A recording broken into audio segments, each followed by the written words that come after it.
Bhograi block परिसर लक्षाधिक टंकार मूल्यवान गछ खाईगले बीडीओ। सूचना अनुसार गतकाली विलंबित रात्रि रे भोगराई ब्लॉकर बीडीओ घर आगरू किसी निर्दिष्ट जनप्रतिनिधि उपस्थित रही विद्युत चालित करत साहाय्य गछ काटी पश्चिम बंगल को चोराचालाण करिथिबार खबर मिली। भोगराई ब्लॉक कांग्रेस कार्यालय रे सांबादिक सम्मेलन सूचना देले भोगराई ब्लॉक कांग्रेस नेता सत्यशिव दास। भोगराई ब्लॉक गोष्ठी उन्नयन अधिकारी सहायता शासक दलर जनप्रतिनिधि माने अनुमानिक 3 लाख टंकार गछ बिक्री करिथिबा श्री दास सूचना दैछंती।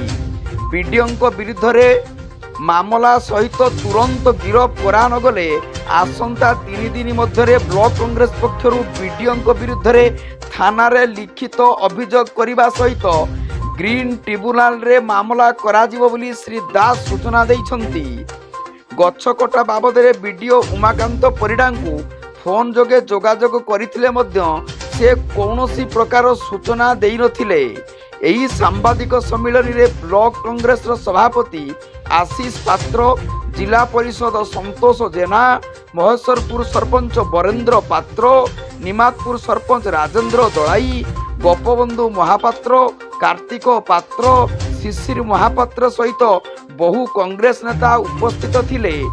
भोगराई चिन्मय कुमार दास को रिपोर्ट, जनता एक्सप्रेस।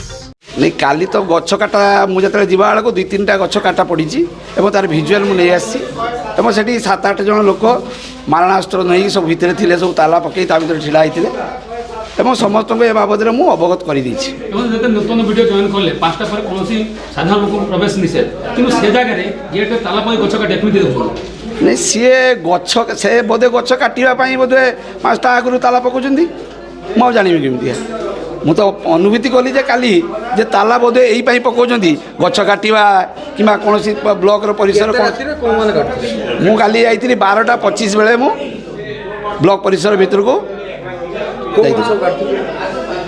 बाहर आसी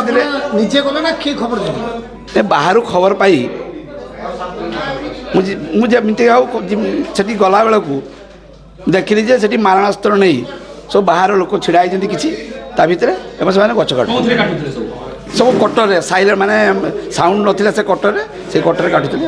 गतकाली मझी राति रे गतकाली 3 तारिख मध्य रात्रि रे भोगराई ब्लॉक परिसर गछ काटिकी बिक्री करागला एवं ताहा बिक्री कि चोरी कि गछ डकायती ताहा आमे जानी पारु नाहु, किंतु भोगराई ब्लॉक बीडीओ जानतरे ये गछ चोरी हेइची।